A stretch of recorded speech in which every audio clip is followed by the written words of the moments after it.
আসসালামু আলাইকুম এভরিওয়ান। আজকে আমি পটল দিয়ে মাছ দিয়ে ভুনা করব। তা আমি মাছগুলোকে ভেজে নেব। কড়াই তেল দিয়ে নিয়েছি। এবার আমি মাছগুলো লবণ হলুদ মাখিয়ে রেখেছিলাম আগে থেকে, এগুলো ভেজে নেব।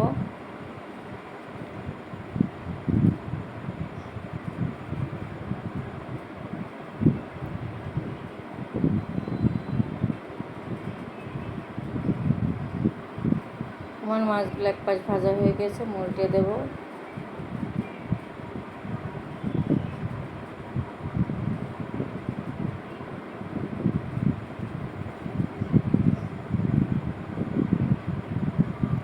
আমার মাছগুলো হয়ে গেছে, এবার আমি মাছগুলো উঠে নেব।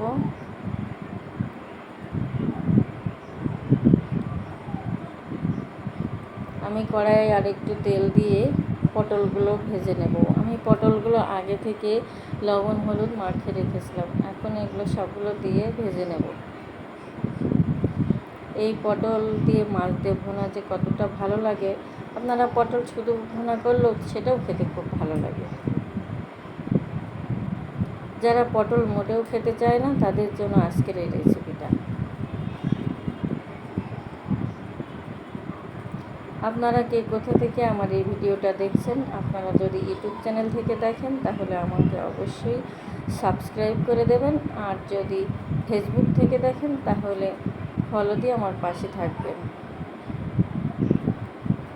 আপনারা কে কে বাসায় এই পটল দিয়ে মাছ ভুনা খান অবশ্যই আমাকে কমেন্টসে কিন্তু জানাবেন। আমি পটলগুলো ভাজা হয়ে গেছে, এবার আমি কড়াইয়ে রান্নার জন্য তেল দিয়ে নেব। আমি পরিমাণ মতো তেল দিয়ে নিয়েছি। রসুন পেস্ট, আদা পেস্ট,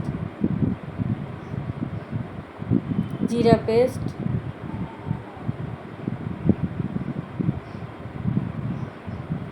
পেঁয়াজ পেস্ট 2 চামচ পরিমাণ, সবগুলো 1 চামচ পরিমাণ করে দিয়েছি। এবার একটু পানি দিয়ে আমি একটু নেড়ে নেব যাতে মশলাটা পুড়ে না যায়।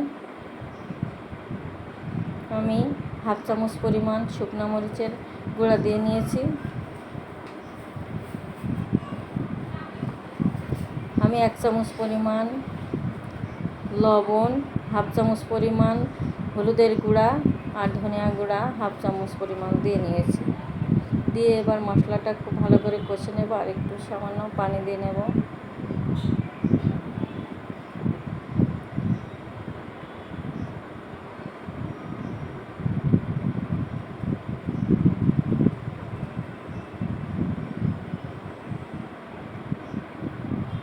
এবার এটা ভালো করে কষে নেব। এবার আমার ভেজে রাখা পটলগুলো দিয়ে একটু মশলার ভিতরে একটু ভালো করে কষে নেব, সাথে মাছগুলো ভাজা মাছগুলো দিয়ে নিয়ে কষে নেব। একটু আস্তে আস্তে নাড়তে হবে যেন মাছগুলো ভেঙে না যায়।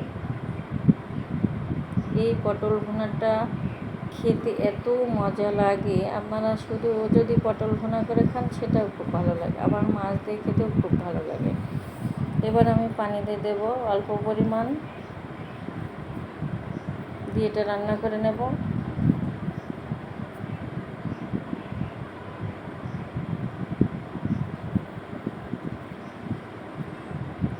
আমি এটা ঢাকনা দিয়ে একটু ঢেকে দিয়ে রান্না করে নেব।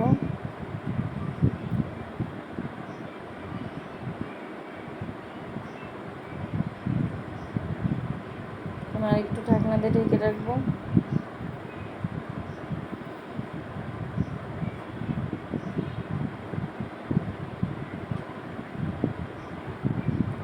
তো আমার এটা রান্না হয়ে গেছে, আমি নামিয়ে নিয়েছি। তা আপনাদের কার কার এইভাবে পটল ভুনা মাছ দিয়ে ভালো লাগে অবশ্যই জানাবেন।